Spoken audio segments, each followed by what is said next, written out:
And now to the line, the second semi, the Blue Max. This is Ray Beadle, Plymouth, out of Dallas, Texas. He squares off against Ron Colson, the Hawaiian. And there looks to be a problem on the car from Addison, Illinois, the Hawaiian.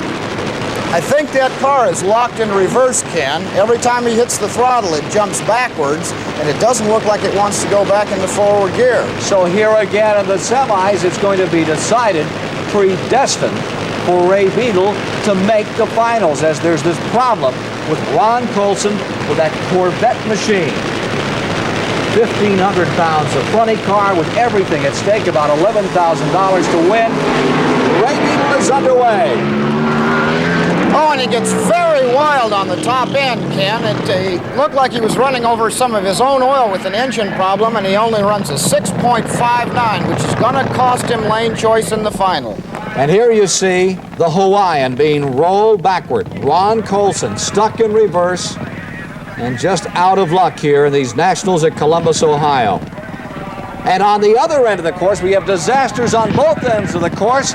It looks like the Blue Max is not able to shut off. The engine is still running. Well, that engine is hurt, Ken. There's pieces coming out of it, and it's liable. Oh, there it goes.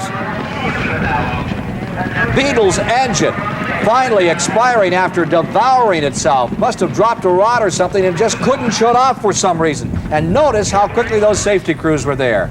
The Hawaiian being rolled away on one end of the course. Meanwhile, on the top end, here is Ray Beadle out of that car. Carl Olson standing by to try to get a word with Ray Beadle, who really rode down a hot one. Here's Carl. That's all right. What happened, Raymond?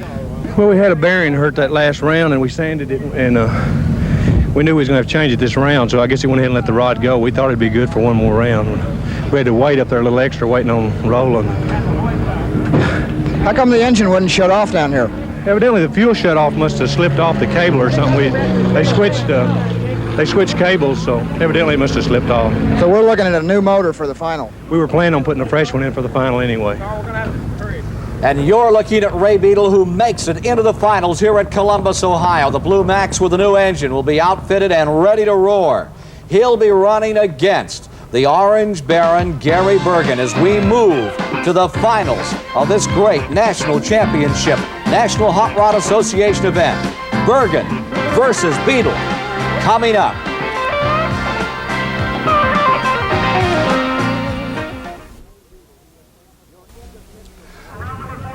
You're in the pits of Ray Beadle here at Columbus, Ohio in this National Drag Championship event, one of 11 each year. And it's a critical time for Ray Beadle. They're changing the engine on the Blue Max, and it has to be right by milliseconds, or it's all for naught today. Meanwhile, the engine on his competitor. This is Bergen. The man, Gary Bergen, who's won one national championship event, making final adjustments, and in the pits, a large crowd, unusual, but what we see a lot of in this kind of drag competition.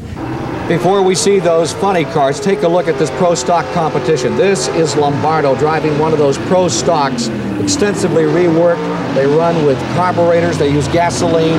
That's Bob Glidden, who has won 9 straight times. The last time he was defeated was right here in Columbus, Ohio, a year ago. Lombardo has squared off against Bob Glidden 6 times and been defeated by him each time.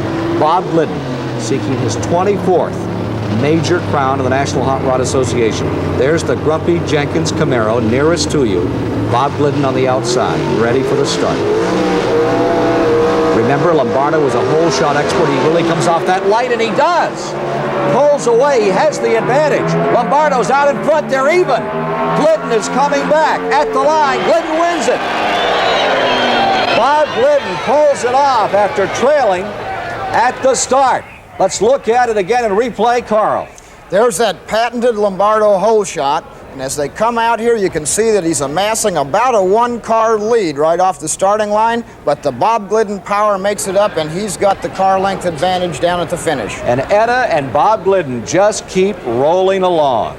Meanwhile, the heavyweights are in their final moments of preparation.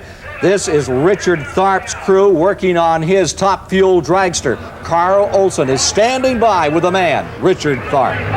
Every time Richard Tharp races Don Garlits, it's a classic. How do you feel about this one? It's going to be a classic. It's going to be good. You know, if you're going to get beat, you always want to get beat by him because, you know, he's been my idol for a long time, and he still is. He's the greatest. Sounds a little bit like a defeatist attitude. Oh, no, you know, he's got to be real good out there. We're going to get him. You know, it's our turn. Working for milliseconds in the infinite. The Garlits crew trying to find that extra advantage. Don Garlits, former world champion, preparing for this summit meeting with Tharp.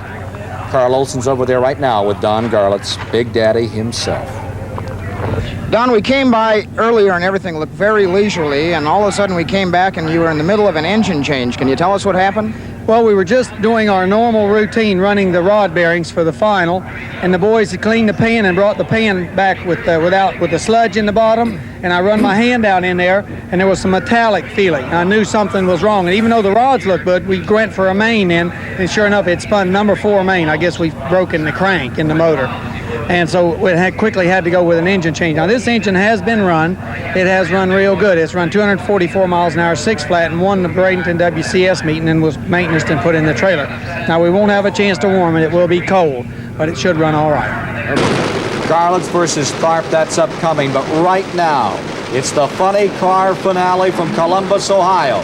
You're looking at the Orange Baron from Stanton, California, Gary Bergen, and there's the Blue Max, ready to go once again with the veteran Ray Beadle out of Dallas, Texas. How do you see it, Carl Olson? Well, you just can't call a race like this. They've both had trouble, but they've also both run good. They're off. Bergen away. Beadle comes back. Bergen throwing out a lot of smoke. Bergen wins it. The 1976 national champion, runner-up at Sonera in Montreal a year ago. Victorious. His crew is ecstatic. Let's watch the replay here. On the start, a little bit sideways, and then gathering it back up, a lot of smoke out from underneath the car of Bergen. The Beadle car on the inside, remember they made an engine change. Apparently they just didn't have enough time, and Bergen comes home the winner. Here's Carl. 6:49 and wasn't the quickest run that was made here this weekend, but it was good enough to win. What kind of trouble did you encounter out there? Well, towards the afternoon, of course, like we said before, the heat of the day makes the track get somewhat slippery, you know, and it makes it hard to make horsepower. And the track just gets awful tricky. You know, we smoked the tires twice. It's good enough to get to the finish line first. I guess that's what counts. Congratulations, Gary. Thank you, Carl. One of the biggest wins of his career for Gary Bergen.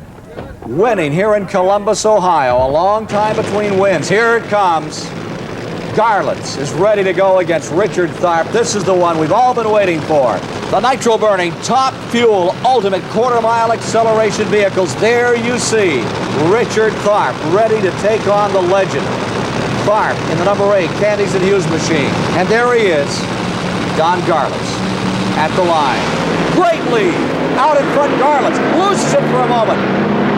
Tharp gets sideways. Garlits wins it. Don Garlits pulls it off. What a race.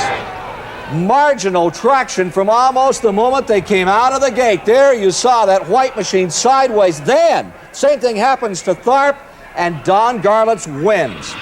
6:11 at 237 miles an hour. Looks like the spare engine worked just fine, Don. Yeah, it shook me a little bit. That's where it lost some of the time, but it run good in the middle of the course. I know you've won an awful lot of these races. Is it just as good every time? Yeah, and this is especially good because, you know, I've had a lot of bad luck here at Columbus. I've never won a race here, and it's really a thrill to do good here because I have so many fans in this part of the country, and they've always cheered for me, and I've always let them down, so maybe finally I came through once. Congratulations, Don. Back to you, Ken. Thank you, Carl. As you can see, there were thunderheads gathering to greet Don Garlits when he came across the line to win this masterful performance, one of his best in the 25 years he's been in drag racing. He created his own lightning for sure, and we're going to get both here in just a moment. Earlier, they talked about the fact that power was the story of this kind of racing. Actually, they're three-piece. One for sure is power. The other's a guy named Parks, Wally Parks, who has made this some of the most exciting racing there is in motorsport. And three, people. People now running for cover, but as big a crowd as we've ever seen at any motorsports event. For the national championships at Columbus, Ohio, and Carl Olson, I'm Ken Squire, getting out of the rain.